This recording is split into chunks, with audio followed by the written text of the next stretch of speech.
भारत का सबसे पक्का दोस्त इजराइल काफी समय से मुश्किलों का सामना कर रहा है। इजराइल पर अंदर और बाहर दोनों तरफ से हमले हो रहे हैं। इजराइल के साथ कुछ कुछ वैसा ही हो रहा है जैसा भारत के साथ होता आया है। इजराइल भी वामपंथियों, कट्टरपंथियों और लिबरल्स के चंगुल में फंस चुका है। भारत को तो इस लॉबी से निपटना आता है, लेकिन इजराइल के लिए ये हमले बिल्कुल नए हैं। हालात तो इतने बुरे हो गए हैं कि इजराइल पर आरोप तक लगा दिया गया है कि यूरोप में जो कुरान जलाई जा रही है वो इजराइल की खुफिया एजेंसी मोसाद के कहने पर किया गया है। इस वीडियो में आपको बताएंगे कि इजराइल क्यों बुरी तरह से फंस गया है। दरअसल इजराइल में साल के शुरुआत से ही हजारों लोग सरकार विरोधी रैलियों और प्रदर्शनों का हिस्सा बन रहे हैं। ये प्रदर्शन देश की बेंजामिन नेतन्याहू सरकार के खिलाफ है, जो न्याय प्रणाली में बदलाव लाना चाहती है। वैसे कुछ बदलावों की चर्चा तो भारत की न्याय प्रणाली में भी हो रही है, लेकिन भारत में भी इसका विरोध हो रहा है।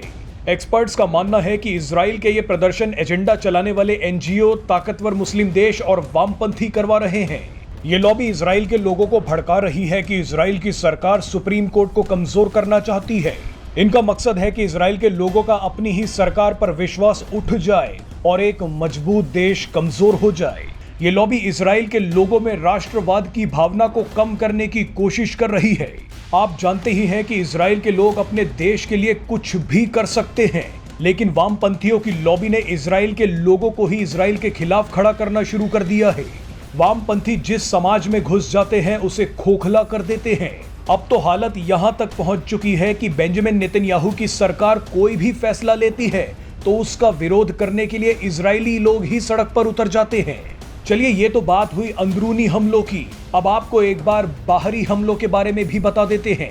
दरअसल ईरान ने आरोप लगाया है कि स्वीडन में जो कुरान जलाई गई है उसके पीछे इजराइल है। ईरान ने दावा किया है कि स्वीडन में कुरान जलाने वाला शख्स सलमान मोमिका मोसाद का एजेंट है। यानी दुनिया भर के कट्टरपंथियों को इजराइल के खिलाफ भड़काया जा रहा है। दुनिया भर के मुसलमानों में इजराइल के खिलाफ नफरत की आग भड़काई जा रही है।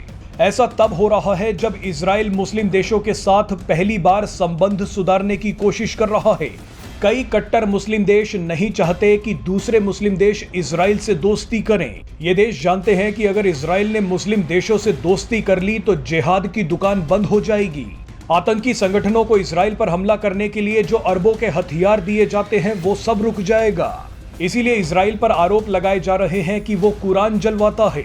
यानी इजराइल को दो बड़े खतरों का सामना करना पड़ रहा है। कट्टरपंथी चाहते हैं कि आतंक जारी रहे ताकि वेपन और ड्रग इकोनॉमी चलती रहे, और वामपंथी चाहते हैं कि आतंकवादियों को बचाया जाए ताकि ह्यूमन राइट्स की दुकान भी चल सके। वैसे इजराइल की हालत भारत से कुछ ज्यादा अलग नहीं है। भारत के पीछे भी कट्टरपंथी और वामपंथी हाथ धोकर पड़े हैं।